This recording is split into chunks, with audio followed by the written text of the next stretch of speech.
देखिए, ये एक जो कॉम्प्लेक्स है पूरा का पूरा बीजेपी और संघ में, हम उसको देखें कभी तो वो ये है कि इन्होंने आजादी की लड़ाई तो कभी लड़ी नहीं है।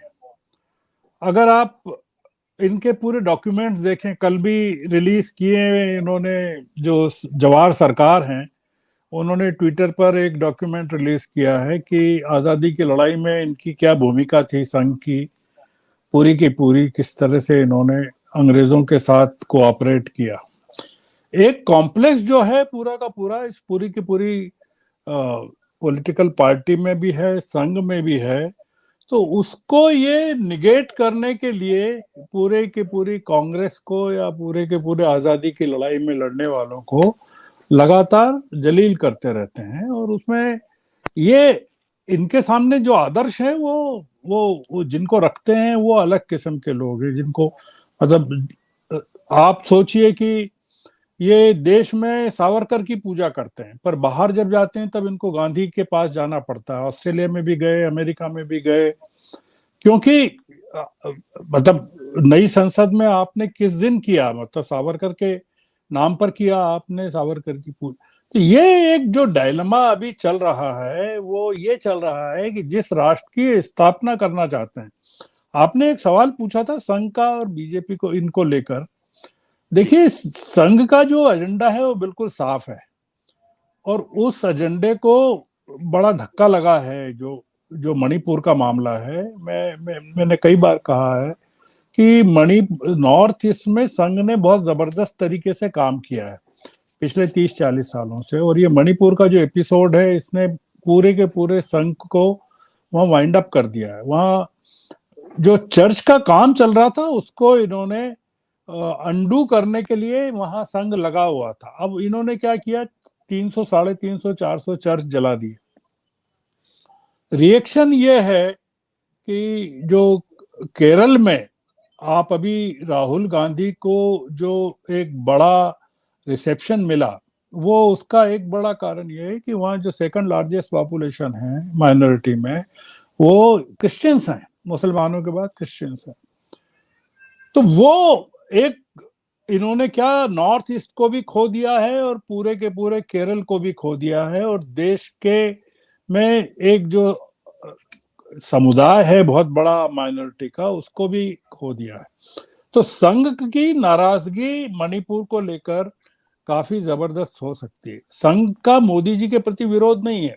संघ का अब ये हो गया है कि जैसे आप ऑर्गेनाइजर के आर्टिकल का उल्लेख करें कि जिसमें जी। वो कहते हैं कि हिंदुत्व और मोदी जी के चेहरे से काम नहीं चलेगा, वो अब प्रूव हो रहा है। वो इसलिए प्रूव हो रहा है कि क्या मोदी जी के भरोसे 2024 का चुनाव लड़ा जा सकता है।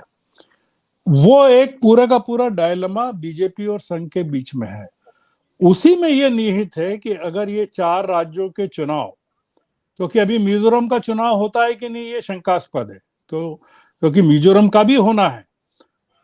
ये मिजोरम जाएंगे क्या, बीजेपी का कोई नेता मिजोरम जाके चुनाव प्रचार करेगा क्या? ये 50 बार गए नॉर्थ ईस्ट में, पर अब जाएंगे क्या?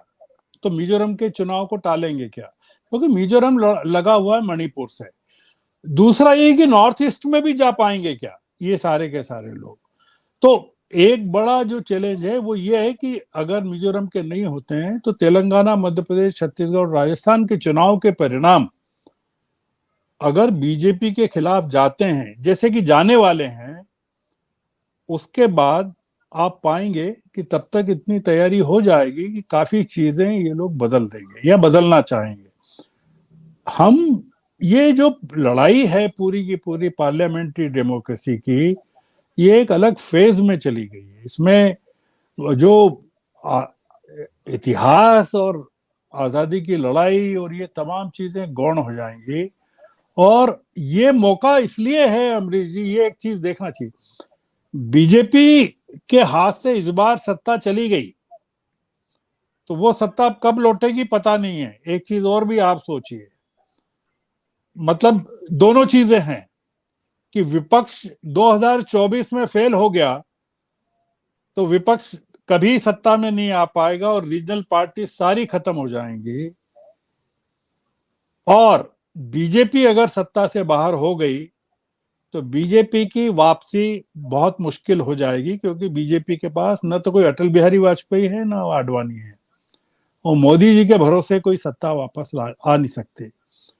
इसलिए ये जो पूरा का पूरा मामला है, इसको हमको एक नए परिप्रेक्ष्य में देखना चाहिए कि क्या क्या संभव है ये लोग सत्ता में बने रहने के लिए। क्योंकि ये जो 303 लोग हैं बीजेपी के, और ये जो 36 सहयोगी संगठन जुड़ गए हैं इनके साथ, ये उनके भी अस्तित्व का सवाल है।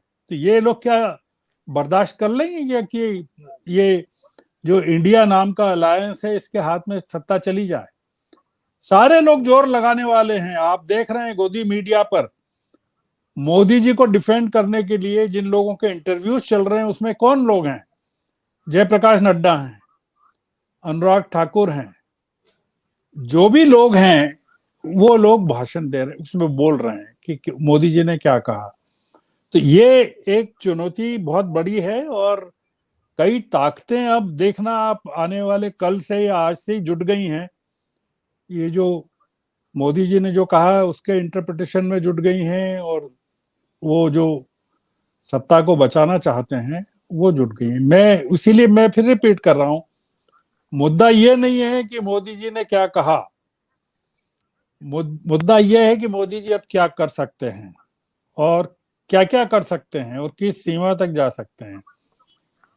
इसलिए वो उनके लिए पार्टी भी, अपनी खुद की पार्टी भी, और संविधान भी देश का, दोनों का कोई मतलब अगर जरूरत पड़ी तो वो किसी भी चीज का बलिदान कर सकते हैं। ये मेरा थोड़ा सा एक ऑब्जर्वेशन है। गलत भी हो सकता है, गलत हो जाए तो बहुत अच्छा है।